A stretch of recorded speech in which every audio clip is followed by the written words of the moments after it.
你有没有想过，在古代中国，可能真的存在一条通向长生不死的秘密小路？今天咱们就来深入挖一挖一份个别的文件，东晋学者葛洪写的《抱朴子》，里面有一篇叫《金丹》，我们就根据手头这些资料，探索一下葛洪描述的那个世界，里面全是神奇的丹药，特别严格的仪式，还有好多好多秘密。在咱们一头扎进那些神奇丹方之前呢，确实得先了解了解葛洪这个人。他这个人呢，出身不简单，是那个很有名的道士葛仙公葛玄的后代，算是官宦世家了。但有意思的是啊，他对当官、功名什么的，好像兴趣不大，反倒是从小就痴迷所谓的方术，追求长生不老、成仙的那些方法，甚至后来官都不做了，到处去找老师。他生活的那个年代，东晋挺乱的，他见过很多逃难的道士。在他看来啊，这些人呢，多数只懂点皮毛，要么就是行气、调呼吸什么的，要么就是断骨，也就是屁股不吃饭。有的呢，还信一些他觉得是假的、伪造的书，像一个叫王图的军官写的那个《道集经》。葛洪就觉得啊，这帮人呢，离真正的那个长生大道差得远了。听起来他有点看不上当时那些主流的做法。对，就这引出他写《金丹篇》的一个重要的动机，也是他底气足的原因。他特别信自己掌握的这道金丹知识，觉得这才是核心秘诀，而且这个传承非常正统、靠谱。据他说啊，是从东汉末年的大师左元放，就是传说中的左慈，传给了他家族里的长辈葛玄，然后又传给他老师郑君、郑隐，最后才到他手上。这个师承链条很清晰啊。是的，这就是他觉得自己跟那些俗道士不一样的地方。他自己说，不是为了炫耀，甚至也不是为了让所有人都知道。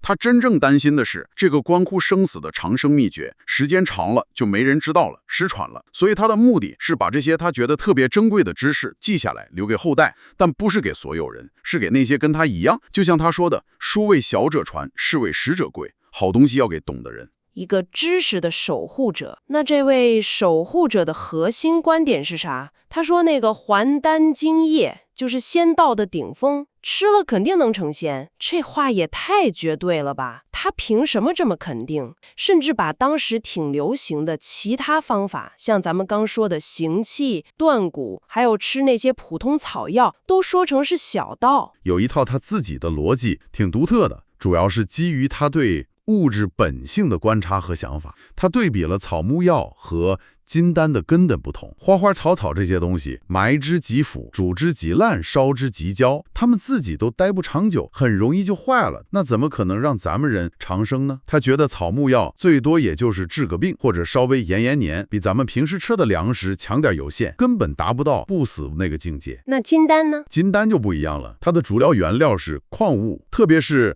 丹砂，就是咱们说的朱砂，红色的那个，还有黄金，这些东西在他看来啊，有一种永恒或者转化的特性。比如丹砂加热能炼出白色的叶菜水银，然后水银呢通过一些方法又能变回红色的丹砂，这种循环变化在他看来简直就是不死的象征啊。这个循环很有意思。黄金就更别说了，百炼不消，埋之不朽，那简直就是永恒的代表。所以葛洪就提出了一个核心理论，叫假外物以自坚固，意思就是说，借助这些本身就不朽的物质，像金啊、丹砂呀，用它们的特性来强化咱们人这种比较脆弱的血肉之躯，强化身体。他还打了个比方，就像用那个铜青、铜绿涂在脚上，下水走路脚就不容易烂。那你想，要是把这种不朽的金丹吃到肚子里，让它的力量渗透到全身的气血经络里，他用了荣卫气血，大概就是中医里维持生命运行的气和血，那效果肯定比外用强多了吧，自然就能让人长生不老了。借用外物的不朽来让自己不朽。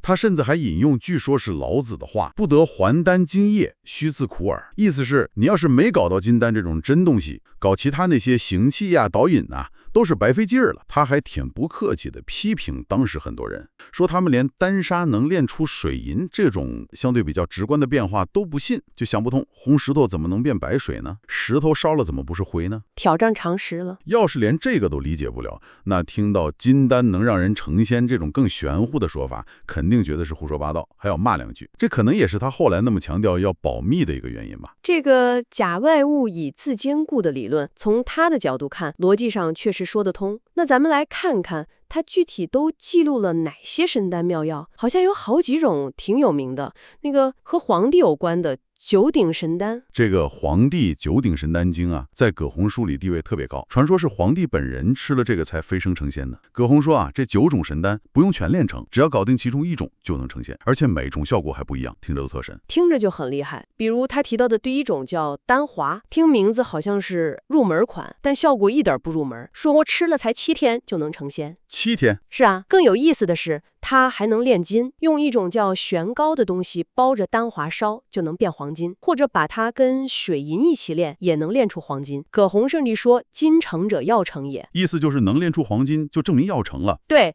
能炼出黄金本身就说明这丹药成了。你看这一下子就把长生和炼金术给绑一块儿了。当时在他看来，这2件事儿就是互相印证的。那除了这个丹华，其他8种呢？其他8种也各有各的神奇之处，有的说吃了能看见神鸟凤凰啊，有玉女伺候啊，有的能让人隐身，有的能辟邪驱鬼，甚至还有一种说是在门上用它写个字，什么妖魔鬼怪、小偷、狐狸、豺狼都不敢来。咱们就不一一细说了，但能看出来，这些丹药被赋予的力量已经远远超过普通药物了，跟法术差不多了。听起来九鼎神丹已经够牛了，但葛洪好像还提到了更高级的，那个叫太清神丹。如果说九鼎神丹是滑板，那太清神丹在葛洪的描述里简直就是终极顶配了。他还考证了来源，说是从老子的老师一位叫元君的大仙仙那儿传下来的。而且传说啊，这位元君自己也是吃了丹药才成仙的，不是天生就是神仙，这一点很重要，又在强调仙人可学。吃了这个能成什么样的仙呢？还有区别？还真有，吃了太清神丹成的仙还分等级，最高级的是做天官，在天上当差；中等的呢，住在昆仑仙山逍遥自在，最低等的也能在人间长生不死。核心就在一个转字，就是指那个丹砂什么的原料反复炼制的次数，从1转到9转，转数越高越好，转数越高药力越强，成仙需要的时间也越短。1转的丹据说得吃3年才成仙，而9转的丹只需要3天。3天？那最厉害的是什么？最神奇的是，在9转丹基础上再进一步炼成的叫9转还丹。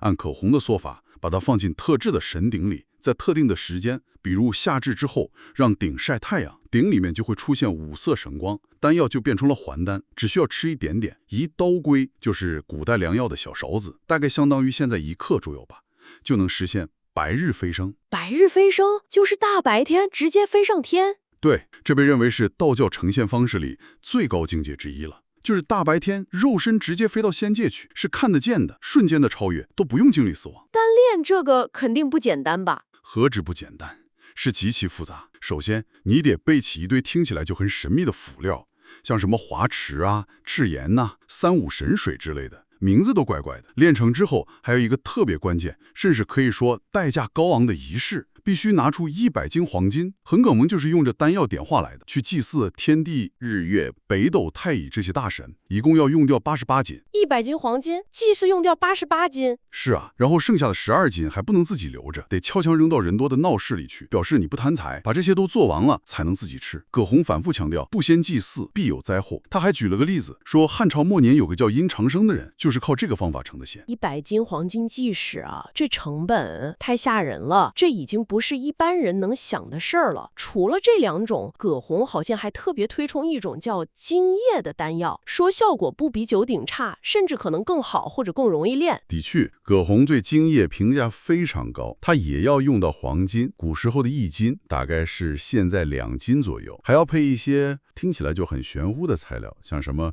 玄明溶膏、太乙寻手中石、冰石，还有个叫紫油女的，其实就是水银的一个好听的名字。那这个炼起来简单点儿？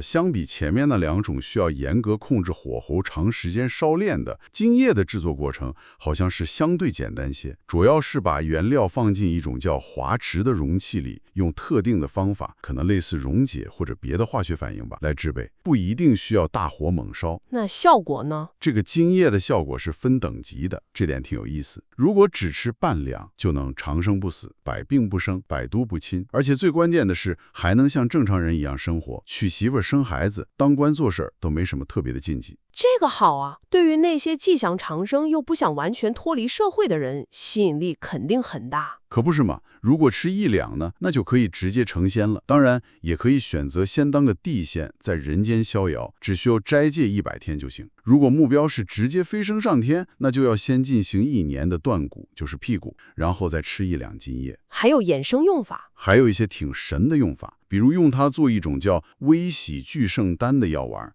吃了也能成仙，或者把精液的粉末撒在水银上，就能把水银变成白银。还能变白银。对，如果把精液放火上，用风箱猛吹，它会变成流动的金黄色的，叫丹金。用这种丹金涂兵器，能刀枪不入。用它做的碗碟吃饭喝水，也能让人长生，简直是万能宝贝啊！这个分等级还能正常生活的选择，听起来确实更人性化一点儿。但这么好的东西，传授起来肯定不简单吧？那是相当严格。葛侯说，想学精液的口诀，仪式特别隆重，必须先做一个8两重的金人，扔到往东流的河里祭祀，然后还要杀鸡喝血，就是歃血为盟，发毒誓才能传给你。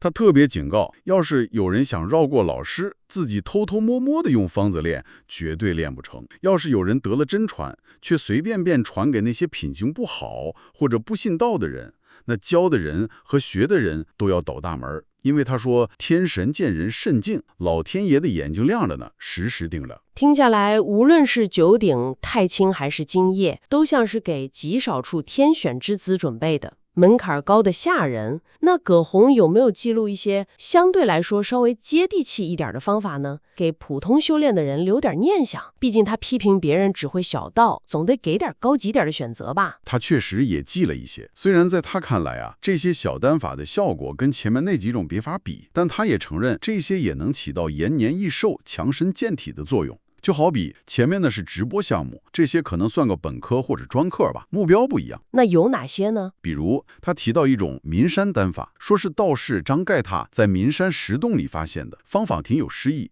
用一种叫方珠的特殊铜盘，在月光下结露水，就是所谓的月水，再配上水银和引入的日清，可能是指阳光或者别的象征物吧，来炼。据说长期吃也能不死，还能让瞎子看见东西，白头发变黑，掉了的牙重新长出来。这个听起来还挺神奇。还有一个叫线门子丹法，是用酒和丹砂混在一起，放在大太阳底下晒个99、80天什么的，吃1天就能除病。要是能坚持吃3年，也能成仙，还会有玉女来伺候，甚至还能用一种叫制行厨的法术，凭空变出好吃的来。这个听起来就不用搭炉子那么麻烦了。这些小丹法听起来也不错啊。虽然听起来也挺神，但葛洪的重点始终是这些达不到白日飞升那种最高境界，更多的是实现健康长寿或者有点神通什么的。所以他还是提供了一个梯子，但最高处还是那几种核心大丹。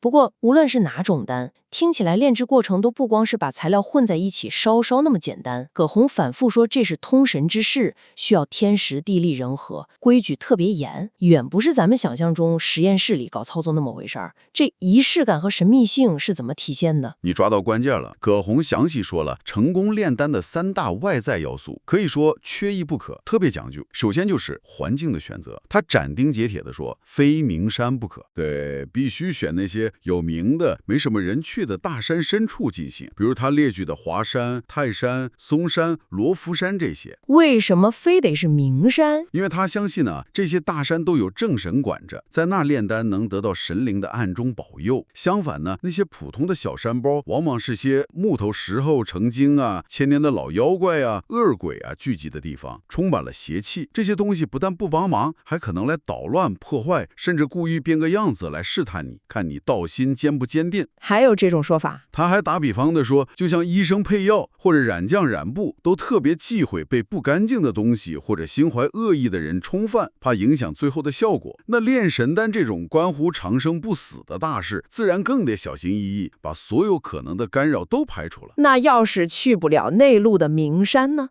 他说如果实在去不了，像那个灰鸡郡东边海上的翁州、儋州这些与世隔绝的大岛屿也行。他还提到，在他那个中原打仗的年代，江东东这边的霍山、常山、天台山什么的，就成了道士们炼丹的热门地点。环境要求这么高，那对人的要求呢？第二个要素就是人员要求。首先，一起炼丹的人数量有限制，最好别超过3个。人一多，嘴就杂，容易把秘密说出去，也容易闹矛盾，还可能引来不必要的人围观捣乱。其次，在正式开始炼丹前，还有整个炼丹过程中，所有人都得严格斋戒，至少100天。这期间不能吃五辛，就是葱蒜韭菜这些味儿冲的东西，还有生鱼生肉也，而且不能跟不相关的俗人来往。目的就是为了保持身体和心理的干净。还要挑人，最核心的就是资质要求了。葛洪明确说，不管是教丹方的还是学丹方的，都必须是品德高尚的贤人，而且还得有神仙之骨。这可以理解成一种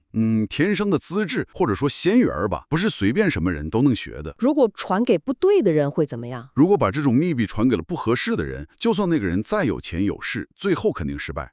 而且教的人和学的人双方都可能倒霉遭殃。他引用他老师郑卷转述左元放的话，就是强调传非其人，祸及3世，传错了人，3代都可能受牵连。那第3个要素呢？第3个要素是祭祀和禁忌。炼丹在他们看来是跟神灵沟通，模仿天地造化的过程，所以必须搞相应的祭祀仪式，得到神灵的许可和帮助。不同的丹法要祭拜的神也不同，比如九鼎神丹要祭太乙、元君，太清神丹要祭天、日月、北斗，金叶要祭天神，还有前面说的扔金人、杀血盟誓这些特定的仪式。每种丹的祭祀流程都有专门的土法，就是仪式规范，不能搞混了。那禁忌呢？有什么绝对不能做的？在所有禁忌里，有一条是葛洪反复强调，简直有点偏执的，就是绝对不能让不信道的俗人知道你在炼丹，一点儿都不能让他们知道。对，他觉得俗人不懂这里面的奥妙，肯定会怀疑，甚至嘲笑、诽谤。这种负面的想法和话语会惹怒正在旁边看着或者保护炼丹过程的神灵。神灵一生气，不保佑你了，那外面的邪气鬼怪就会趁机进来捣乱，最后结果肯定是丹药失败，前面的功夫全白费。名山、斋戒、挑人、祭祀、绝对保密，这条件真是苛刻到了极点。听起来，就算你运气爆棚拿到了真传秘方，还得闯过这么多关才有可能成功啊！难怪葛洪自己也感慨，说像左元放、葛玄、郑钧这样的大师，甚至包括他自己，都曾经因为缺钱，炼丹要好多黄金、朱砂这些贵东西，或者没有合适的时机，比如安稳的环境、靠谱的帮手什么的，而没法真正动手去炼那些最顶级的丹药。这本身就说明了他描述的这个金丹道道在现实里操作起来有多难。我注意到一个细节啊，葛洪在金丹篇里不厌其烦地强调他的师承，左元放传给葛玄，葛玄传给郑钧，郑钧再传给他。这不光是介绍背景吧，这好像是他用来证明自己手里的是真货，跟那些他批评的俗道是不一样的关键证据。你看得非常准，这个清晰而且听起来很厉害的传承链条，确实是他论证自己记载的丹法是正统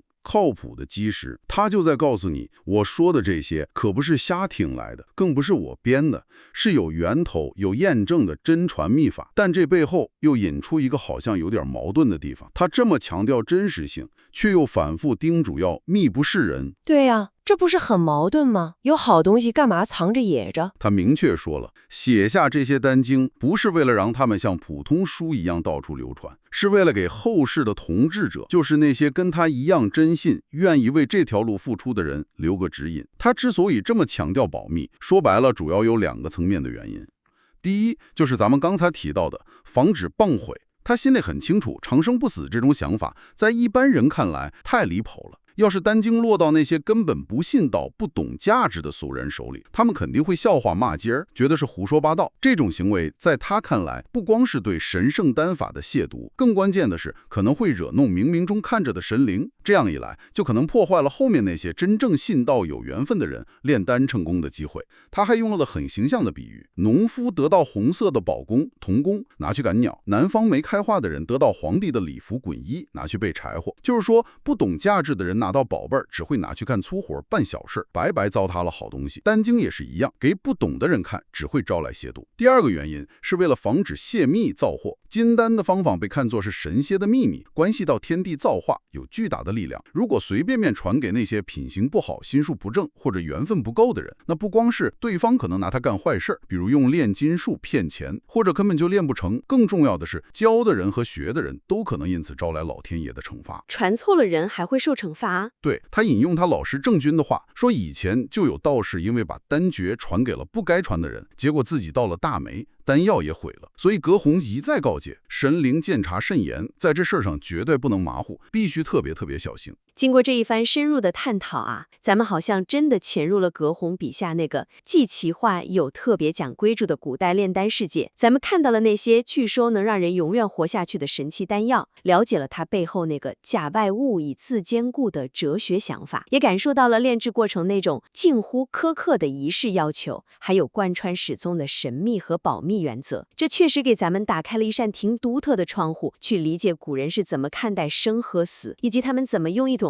近乎极端的方式去尝试超越自然的规律。金丹篇的价值是多方面的，从思想史日角度看，它肯定是道教外丹术理论发展到顶峰的代表作了。它系统的讲了那个假外物以自坚固的核心逻辑，而且极大的推广了仙人可学这个观念，打破了以前那种觉得神仙都是天生的，或者需要什么神秘宿命的看法，主张普通人只要得到真传，付出努力，主要是炼丹吃药吧，也有机会达到长生不死。在当时啊，是很有革命性的。那从科学角度看呢？我们现在知道那些东西很多有毒啊。对，从科学史的角度看呢，尽管他的理论基础，比如认为矿物不朽就能让人不朽，还有很多做法，像吃剧毒的汞化物什么的，在今天看来是错的，甚至是危险的，但它也无意中给我们保存了非常宝贵的古代化学和冶金技术的实践记录。比如他对丹砂，就是硫化汞和水银，也就是汞之间互相转化的细致观察，对黄金、白银这些贵金属的性质描述，甚至像六一泥，就是一种用好几种矿物混在一起做的，能耐高温，用来封炼丹炉的泥，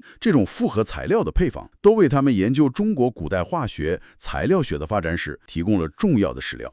有价值，但也有局限。当然，咱们也不能不看它的历史局限性。最明显的就是缺乏咱们现在说的科学认知，特别是对物质微观结构和独立学完全不了解，导致它把矿物宏观上的不小特性，简单的甚至是危险地类推到人身上了。其次呢，书里面充满了浓厚的神秘主义色彩，经常把炼丹失败归咎于鬼神捣乱啊，别人说坏话啊，或者仪式细节没做好啊，而不是从化学反应本身或者操作技术上去找客观原因。